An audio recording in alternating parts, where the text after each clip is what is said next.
Hey everybody, Eric Grenier here, and welcome to the 34th episode of the Writ Podcast. The Conservative leadership race is really starting to shape up. We have our rules, we have some contestants, so there's lots to talk about. So I had to bring back Chad and Tim. Chad Powers is from Crestview Strategy. Chad Powers, is he related to me? My God. He is. Chad Powers and Tim Rogers. I think I did that actually back in 2017. I've always thought of you like a brother. And IU. All right, let me get it right. Chad Rogers of Crestview Strategy, Tim Powers of Summa Strategies. So we're off to a good start. So let's get right into the rules, because the rules are out. They're new, but not really all that new. There's a few small changes. Chad, do you see anything there that really has a big impact on how this race is going to unfold? The numbers, right? Like when the party sets rules, these are the rules that the party sets. They then create something called a Leadership Election Operations Committee, or LEOC, as the cumbersome acronym. LEOC has the right to manage the race however they see fit and can't be appealed. So the rules are the limits. So this is the party rules for the race are like the Constitution. LEOC will be like the statutes that come from a legislative assembly. They can solve all the smaller problems with more technical rules. Big blocks, you have to be a member by June 3rd. So that means there's only 80 plus days for any candidate to acquire new members if their strategy involved adding to the mix of people who aren't on the membership rolls. Race has to be done by September 10. It's a single transferable ballot again, or a preferential ballot, meaning every candidate has to have an eye not on just who they're bringing in to vote for them, but where their successive ballot support is going to come from. $7 million is pretty healthy. So I looked at the rules and I didn't have a line-by-line version of where they were compared to previous, but they looked alarmingly similar to the two previous processes. There was nothing that reeked of conspiracy or agenda to me. They were quite clean. Tim? Although I'm sure somebody will find that. Being a LEOC alumnus to the original LEOC that oversaw the Stephen Harper Belinda Stronach race, I can assure you that the PTSD never leaves you from your time at LEOC. I would say two things, Eric. I think what was interesting for me, and I think this will be a first point of battle in the campaign, is how long have you been a member of the party to be a candidate? You've seen people challenge Mr. Charest around all of that. So soon we will know how long he's been a member of the party. LEOC does have the ability to waive that requirement. And the second thing I think is still the obvious, which is the date. Well, one of the dates Chad talked about, June 3rd. There's two big phases of this leadership race. And that is the one between now and June 3rd, if you're a serious candidate, and the persuasive period afterwards. But most of the energy is going to be on this period right now, because again, I think it goes back to Poilievre's strategy has to be, I want to win this on the first ballot. And you've already seen him well ahead out of others to try and do that. How do Mr. Charest and potentially Patrick Brown get enough support to create the conditions for second and third ballots, so that June 3rd date and that sprint now until that date will be fascinating. If you're Pierre Poilievre, though, do you like June 3rd? Because the gap between June 3rd and September 10th is longer than the gap between the member eligibility and the voting day in 2017 and 2020. So it does seem like the Conservatives either decided they need more time to check everybody's membership, or if you're Pierre Poilievre, maybe you have an extra month that you're taking away from your opponents that they would have had in the previous races. The one thing I would say, though, is remember the other agenda for the folks sitting at Conservative Party headquarters. They're trying to make sure that if they hire Dominion voting systems again, there's time to move in the machines and the manpower. They're trying to make sure their Canada Post contracts can be intact to get ballots processed. You're talking about an Ontario election that's going to occur on June 2nd, one day before the membership cutoff.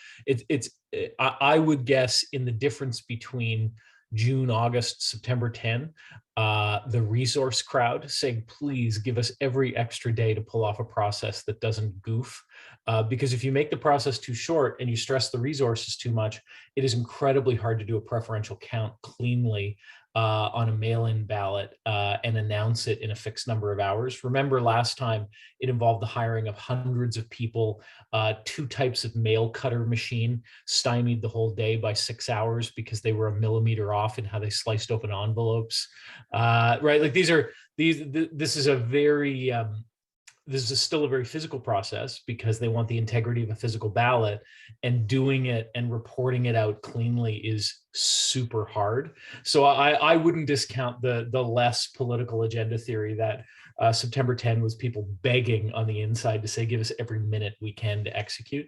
If you're Poilievre, you were concerned about the cutoff date on new members because your plan is to win what's there. Chara and Brown's plan is to add more.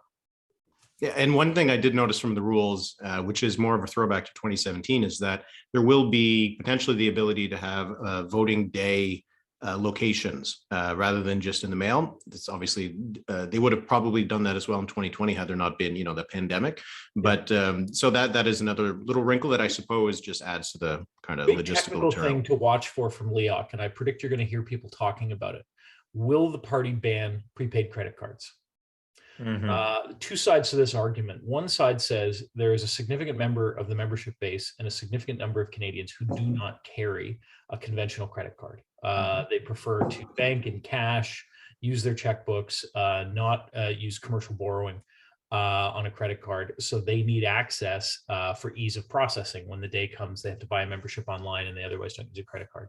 The flip side says the fastest way to commit membership fraud in a leadership is $10 prepaid Visa cards or MasterCard cards. So watch closely when LEOC stands up, if there is a ruling or a challenge immediately. The other really cool thing in these rules in terms of transparency is any single member of the party can bring a prima facie case of a complaint against a campaign on an issue of membership integrity or the integrity of their campaign or candidate. And the party and LEOC are forced to deal with it. Now the onus is on the complainant to prove, but it's akin to what the charter gave Canadians. If it's one of the big areas, we have the right to scream all the way into the Supreme Court, not spend 10 years going through the appellate courts. So I like the cleanness from the outset in these rules. Who knows how it'll be in practice, of an attention towards integrity of the process. Even in filing your first deposit, if you've gotten any donations, you've got to declare who they are. There's no under this amount. You don't have to tell anybody. A lot of, and frankly, I attribute that more to Ian Brody than anyone else, and Stephen Harper's first chief of staff. But people forget Ian Brody's role way back when the parties merged. It was Ian who showed up in the old party headquarters and unpacked the bankers' boxes and stitched the legal and financial structures together to make the new party. So if anyone asks a question, what is the precedent on why the party has this rule or this structure or this process? Ian Brody is actually the walking human library on how all of this has been built from the start. Funny and Brody fact here, Chad and Eric. Ian Brody, because he was that aforementioned party director, gave me the only thank you present I ever got from the Conservative Party, some fine glassware for being part of LEOC in 2004. I don't know where it is anymore. I just want to pick up on something, two other points Chad made. One, I mean, it's not like the Conservative Party, to be cynical and crass, doesn't have practice now at running leadership. So I'm hardly surprised that the rules are getting more and more refined. If they've done one thing well, bar COVID and voting machine problems, it's run leadership. So they know how to do that. And these seem like fair rules that will have less contestation, though in every leadership, somebody will poo and paw and scream and holler about something. The other thing, to your question around Pierre, I agree with Chad. I think Pierre would have liked this one and done by July 1st. So, which would have meant a much sooner cutoff of memberships. I also think the extension until September 10th, I agree with everything Chad said about building time for the party. It also builds in time to deal with unforeseen circumstances, like if we do, unfortunately, have another wave. It also allows for what the fiduciary responsibility of the party should be in leadership roles, is to showcase the party. Look, if we know we have four candidates as of today, I guess, Mr. Charest, Pierre, Leslyn Lewis, and Roman Baber. Patrick Brown probably going to announce this weekend, others rumored. You want to showcase all of that. That's a pretty good, diverse field. So why not take the opportunity to do that? Because the Conservatives can legitimately say for the first time in months that, you know what, we have something to be pleased about, a contest and a race that has generated significant interest and brought very interesting players in to contest. That's a good thing. You need to, as the body responsible for the party, sell that as hard as you can.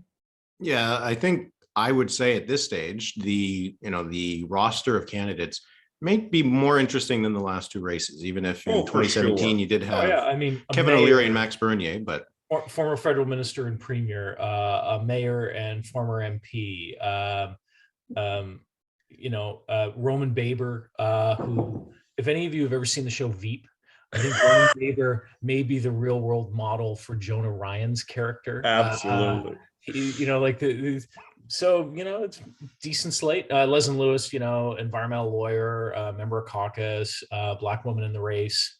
That is not the conservative. That is not your father's Oldsmobile, right? This is a race with real qualifications and names. And Scott Kinston would want you to say that he is still seriously considering and entering this, and he's an interesting candidate. Mayor of Huntsville has a very different view, I think, of the way the Conservative Party ought to operate than Pierre Poilievre does. So we'll see. All right. Well, speaking of your father's Conservative Party, Jean Charest is getting into the race. And as we're recording this on Thursday morning. Now, he was supposed to announce Thursday night in Calgary. So assuming he didn't fumble a football, he should, we shouldn't expect that anything goes wrong tonight. He already made some interviews with the National Post and La Presse. He seemed to be talking a lot about resource development, hitting a lot on fiscal conservatism and his role in, the economy in Quebec, which at the end of his time was in a pretty decent shape and is today in a pretty decent shape. So Tim, I'll start with you and then Chad. What's his path and what does he have to do right now in the next, month or so, just as he's getting back into this? Well, Eric, it has to be real. He launched a Twitter account on Thursday morning. I mean, you don't launch such a thing unless it's really true. What does he have to do? Well, I think first and foremost, obviously, he has to sign a hell of a lot of people up in Quebec, Ontario, elsewhere, of course. But his play is going to be, I've got to soak up the territory where I don't think Pierre Poilievre has as established a pattern or route to victory. So, because it does get down to selling memberships and populating ridings first and foremost. He also at some point is going to have to move people to his camp, but that's probably a secondary thing, because first go is getting people signed up and getting support in as many ridings as he can and winning as many points in ridings as he can. You can see his slogan, which is very deliberate, it would seem, is built to win. So he is going to try and create a different contrast. Poilievre has won, but Mr. Charest will be, look, you can be whatever you want to be in the Conservative Party and stay in opposition forever, or you can elect me and I will give you the best chance of winning the election. As the three of us both know, there are lots of conservatives for whom that will be an appealing call. Now, he's going to be met with, as we've already seen, questions on his conservative purity. Peter MacKay dealt with that. Didn't work out too well for him. Others have dealt with that. Mr. Charest, that will be the principal attack, I think, from Mr. Poilievre and Mr. Charest. So he's going to have to find a way to manage that, because the one thing that will be different, I think, for Mr. Charest in this campaign compared to others that he's dealt with is his genial nature isn't conducive to all-out warfare. He will need people at a certain point in time to push aggressively back at the messages of Pierre Poilievre and challenge Pierre Poilievre's character, lack of experience, as he will describe it, and other challenges he may see Pierre Poilievre having. Chad worked for Mr. Charest. He can tell you that is not something he's super comfortable doing. Jean Charest is a truly lovely guy. Absolutely. He is smart and charming and accomplished. So I will preface, I've not come here to praise Caesar, but to bury him. Jean Charest's candidacy will be the candidacy of the forgotten Conservative Party voters of red Tory Ontario and Atlantic Canada. I predict as we get more polling and delegate tracking, he won't even be the most popular candidate in Quebec. Charest will have as many problems in Quebec as he will in the rest of the country. But I think the what Mrs. Thatcher used to call the wets, the squishes, the reds in our party, the people who think the only thing wrong with the Conservative Party is its conservatism, will be the base of his support. He will really struggle to present an argument to conservatives that is not a version of "I've come here to fix you because you're broken and you're flawed." And for the length of this race, that's a dangerous proposition, because that really says I'm putting all my bets on new acquisition, not on a mobilization. Mr. Charest also has a problem, which is called Bill 21. And it's a reflection of the Conservative caucus, not necessarily the party, but the Conservative Parliamentary Caucus is much closer to a break than people realize over the issue of Bill 21. Quebec MPs are willing to walk. Patrick Brown, so there's this much touted newspaper reporting this week of a secret von Ribbentrop-Molotov pact between the Charest and Brown campaigns. Bill 21 makes that entirely untrue and impossible because Brown has been defiant on Bill 21. So if Charest's campaign has to be a proxy for protecting the defiantly racist politics of Quebec through Bill 21, I don't know how that helps with acquisition, when a big acquisition in party leaderships is often done with New Canadians. So structurally, again, no one can explain the plan to me of where the Charest play is to acquire enough of the current party. So color me skeptical. He'll make Poilievre or Pierre or Patrick or whomever the other frontrunners are better candidates, because they will have to prepare, because he's a serious individual and a serious Canadian. And it's going to mean they can't float through any debate. They can't float through any national editorial board. But remember that Charest's proposition is to all of the liberals and media class in Canada who would never vote Conservative, but are quite able to construct all the things that are wrong with the party and fix it. He is their perfect candidate. All right. Well, that's a vote of confidence from Chad Rogers on Charest chances of winning. But, I do want to hit a little bit more on what you said about a potential divides within the caucus, Bill 21 being one of them. We did see earlier on in when there was talk about the leadership just getting kicked off, there were some Quebec MPs who were just uncomfortable with Pierre Poilievre's style. Alain Reyes, Joël Godin have said things that suggest that, like you said, they might be willing to walk. So if this race, whether or not Jean Charest and Pierre Poilievre are the two front runners, I think, they're probably going to generate the most attention. So in some ways they'll be seen as the two front runners. Is there a risk of this kind of split having long-term effects, and also just the kind of rhetoric we've heard from Poilievre's camp that Charest is a liberal? If you're someone who likes Charest, if you're a Quebec Conservative, does that have while it might have a short-term gain in terms of winning the leadership, does it have a long-term potential to be really problematic? Could this be a really dangerous leadership race? But we're already there. We are effectively already there. We are talking about the positive nature of the leadership contest. That may last an hour or two, but then the reality of those divisions, as Chad excellently outlined, are going to come to the surface. For the 30-plus caucus supporters that Pierre Poilievre has, there are others in that caucus who are not happy. And not just because of Bill 21, not that very specific issue to Quebec and some in Ontario, but because they don't like the uber partisan nature of politics that Pierre excels so well at. And they do believe that the Conservative Party has to grow, has to have some appeal. It doesn't need to be liberal light, as Pierre and others will accuse people of wanting. As Chad has said before, you can be a conservative and be proud, but they don't like the style. They don't like the volume. They don't like the in-your-face offensive degrading of other people. And there are conservatives who are not happy with, Andrew Scheer and Candice Bergen and others, Denise Batters, who's a fine person, parading around the Freedom Convoy and trying to jump on the PPC grief train and anger train to success. So the one thing we do know historically about the Conservatives, Eric, is, as you know, is they tend to break up, then get back together and figure it out after they've ripped their family to pieces. So one of the big challenges in this leadership process is to figure out how big a divide the leader, whoever that may be, when this is done, is going to have afterwards, and can that divide be bridged, or is it going to have to be a whole other reconstruction? Is central, as Chad described. Are you acquiring a new party, or are you nurturing the assets that you have? And can you do both? Sometimes you can't. I do a soft challenge on that, which is to say, remember, New Democrats and conservatives don't vote for aesthetics. Liberals do. So liberals will vote for what feels like what the mainstream wants, and will choose the aesthetically preferable candidate more often than not.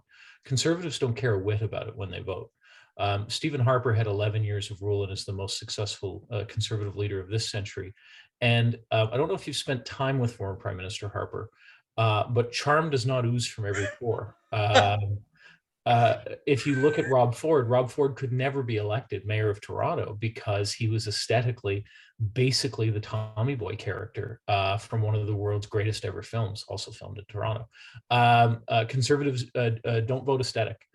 So while there's lots of talk and lots of concern about, is Pierre too caustic, are his elbows too high, it's not prevented the most successful leader in our time from having 11 years of prime ministerial rule before him, and whom, frankly, I think he is soon to be endorsed by. So I'd caution that we often overread aesthetics into these races. We often overread electability, and that's not where the people who show up and buy the memberships ultimately land.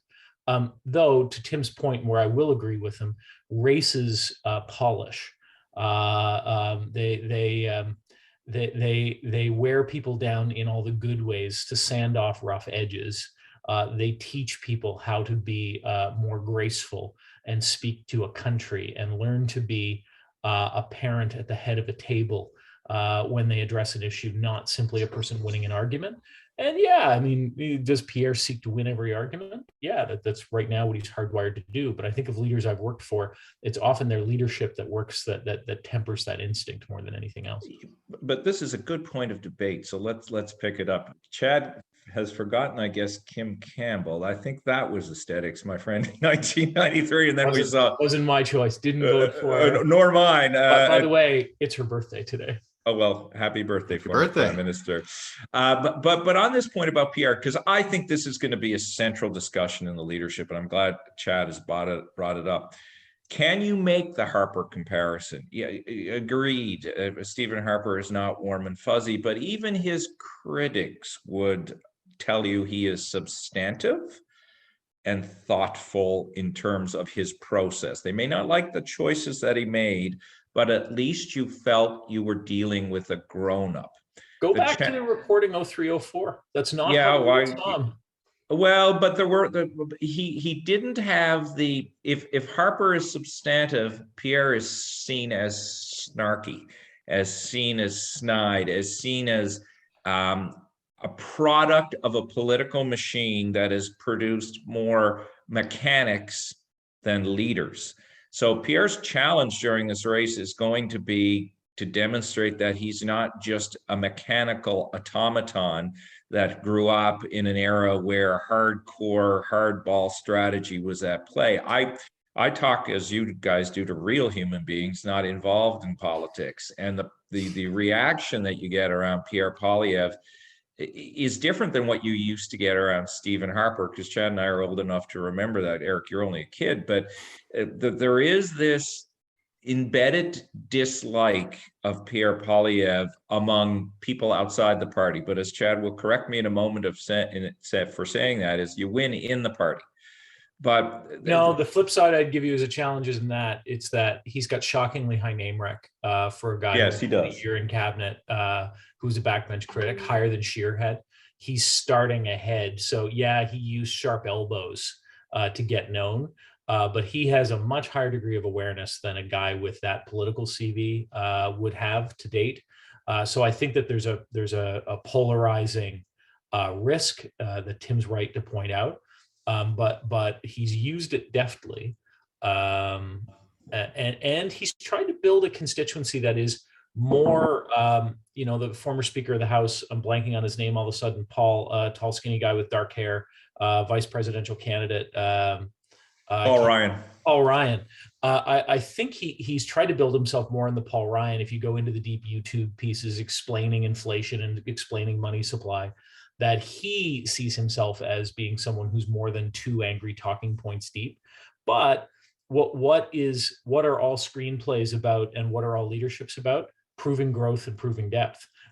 So he's got 185 days to answer, frankly, Tim's call, which is show me there's more. Yeah, well, this is his first run for leadership. You mentioned his CV. You can think of Jean Charest. He's run for leadership for the PCs back in 93. And you can think of Patrick Brown, who obviously knows how to win a leadership race. Leslyn Lewis is another person who is actually going to be in her second race. When she got in back in 2020, she wasn't that well known. And she ended up doing quite well. She finished in first in terms of raw votes on the second ballot. So it was just the point system that eliminated her. She's in the running. She now has at least she has that leadership race under her belt. How much of a role can she play? First of all, Chad, does she have a chance to win? Yes. Particularly if more candidates enter the race. Mm-hmm. She's already proven she can jump to the top, because values voters, for whom social conservative issues in particular matter, view her, or did in a previous race, as a true believer and their ally. And her appeal as frankly, a non-conventional, first Black woman leader of the Conservative Party would be a big moment. That would be a big announceable. But what I think we're seeing here is, remember, leaderships are often auditions. Not everyone plays to win. I think Scott Aitchison is playing a game which says, I am a white male member of the Ontario caucus, and I have 0 chances of getting into a cabinet. By running as a leadership candidate, lifting my name ID, building a constituency in the party, I might now be viable for a senior critic seat or cabinet seat. But do I think the Scott Aitchison campaign team believes they're winning? No.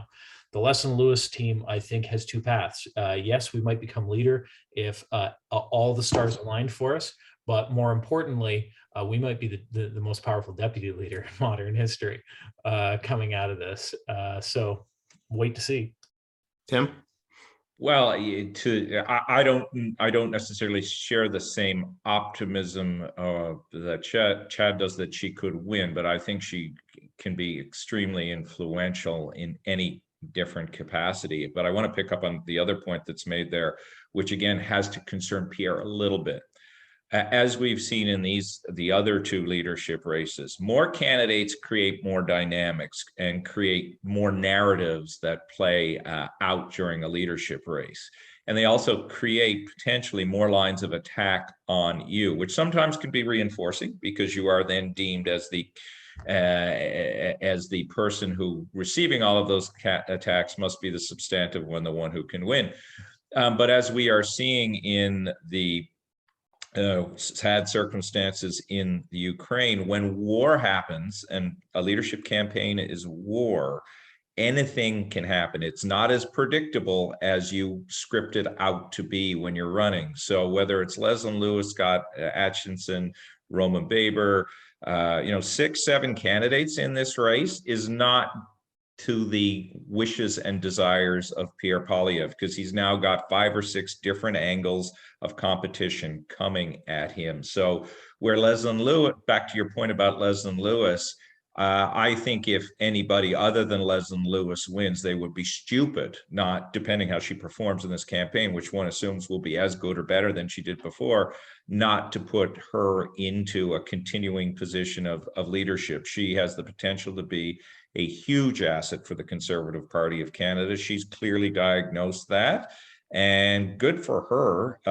Which is why Aaron O'Toole took an environmental lawyer, a Black female member, and excluded her from his shadow cabinet entirely, proving his wisdom once again as the least successful Conservative leader of the modern era, other than Kim Campbell. If I can just push back a tiny little bit, I think that Leslyn Lewis does have some risk for the Conservatives with the kind of stuff that she's said in the past about vaccines and a socialist coup in Canada. I think there is, I think the more exposure could make more trouble for the Conservatives, but I think that is probably what Aaron O'Toole was deciding. And if he had won, he would have been a genius, I suppose, but he did not win the election last time. I like going down the political science nerd route, particularly because some people like to be introduced to those crazy strands. Remember, Mulroney had in his caucus a member named Bill Dom, who had two issues. He refused to implement the metric system at his gas station, and he wanted the restoration of the death penalty.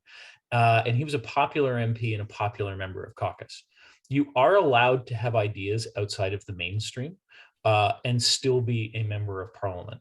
And I think that one of the things the Conservative Party and frankly, the New Democratic Party confronts much better than the Liberal Party, which is to say, you do not have to have every thought in your head scripted by the damn leader's office. Let's remember the great diversity and freedom of thought Prime Minister Justin Trudeau says that if you are a member of a religion and choose to obey the directive of your religion on values issues, you are not allowed to have that thought anymore because my office demands you change it. And if it's not in your heart changed, you have to lie in public if you want to be part of my cool club with all the cool hair kids and sit at our table in the cafeteria. So remember, the Conservative coalition tolerates a little bit of ideological diversity. Leaderships are where you get to let the dogs off the leash on that a bit and let it run. And we are at a moment of such a deeply frustrated, tired, mentally exhausted country because of COVID and now an economic crisis, now foreign affairs crisis added on to that. Some people just want to walk into their front yard and yell. Like if anyone hasn't read or watched Patty Chayefsky's Network, like open your window and scream, I'm mad as hell and I'm not going to take it anymore. That's the moment we're in. And the leadership has to allow a little bit of that, but so do all the political parties if they want to be viable in the next election. Yeah, the only thing I would push back on you, and this is so civil in the way we push back on this podcast, if only Canadian discourse could be like this. Eric is in the sins of commission for Conservatives around vaccines and the way they dealt with vaccine mandates and should there or shouldn't be. Leslyn Lewis's crimes were worthy perhaps of a parking ticket. You do have, again, to that particular issue, which I find really fascinating, you have Pierre Poilievre accepting last week the endorsement of Andrew Scheer.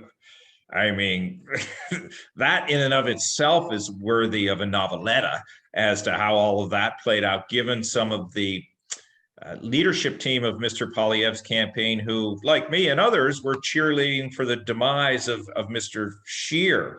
And do you want to invite that comparison? Because Mr. Scheer and Mr. Poilievre have a very interesting shared history, although Mr. Poilievre was not a fake insurance broker, nor was his citizenship challenged. But Mr. Scheer, like Mr. Poilievre, their practical experience has been from staffer to member of parliament, and inflammatory language and approaches about all of this. But that doesn't seem to bother Mr. Poilievre, and perhaps it's for the reason that Chad rightly speaks to. There are many Conservatives who will not have the same animus and anger towards Andrew Scheer that the rest of us did, and will welcome some of the sidelines he's stepped across and out of.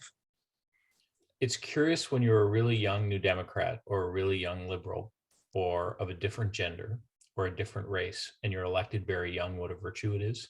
Yeah. It is very curious when it's a Conservative, what a deficit is. That's an interesting point. We're getting. I've never heard Ruth Ellen Brosseau openly criticized for being a soulless partisan and having no real resume, elevating from her role in the hospitality industry to parliament.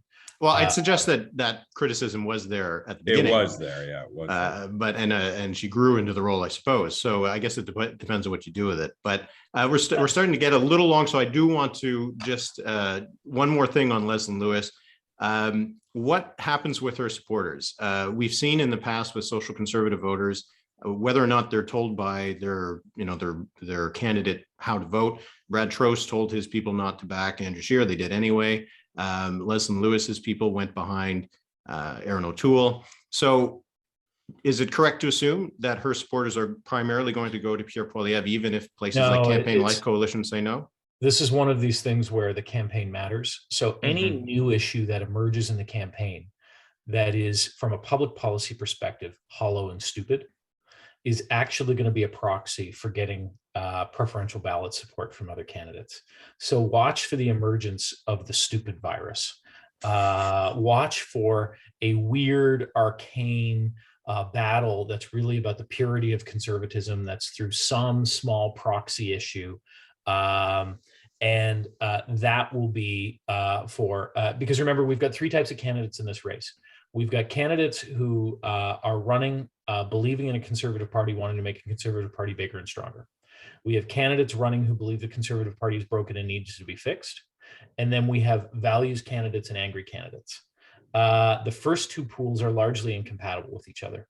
So both pools are going to have to suck up to the values voters and the angry voters.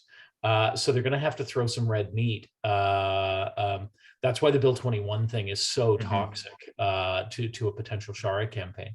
So I'd be looking for what becomes that proxy issue that will emerge. You'll see it probably as the first issue resulting from major attacks in the first debate. But it'd be something I'd track against. What becomes the new weird issue of this debate? And it'll either be carbon-centered, maybe foreign policy plus carbon, or it'll be something as legacy of COVID vaccines, is my guess. But is there a possibility of a Lewis supporter going to Jean Charest? Is there second? You'd have to construct a pretty weird construct there, but certainly every candidate who's got a responsible campaign manager who's looked at the previous two races says, I have to run two campaigns. I have to run the campaign for my first ballot support, and I have to run the campaign for my preferential supports. And it's not like the deal that Gerard Kennedy and Stéphane Dion made that if they were close and one dropped off, one would become leader. The leaders can't transfer this ballot. This has got to be something where you appeal to the members. And remember, it's not successive rounds of voting. It's all done the same day. So that's where that extended period between June 3rd and September 10, all the art comes in what you put on the table and why things like the debates will matter.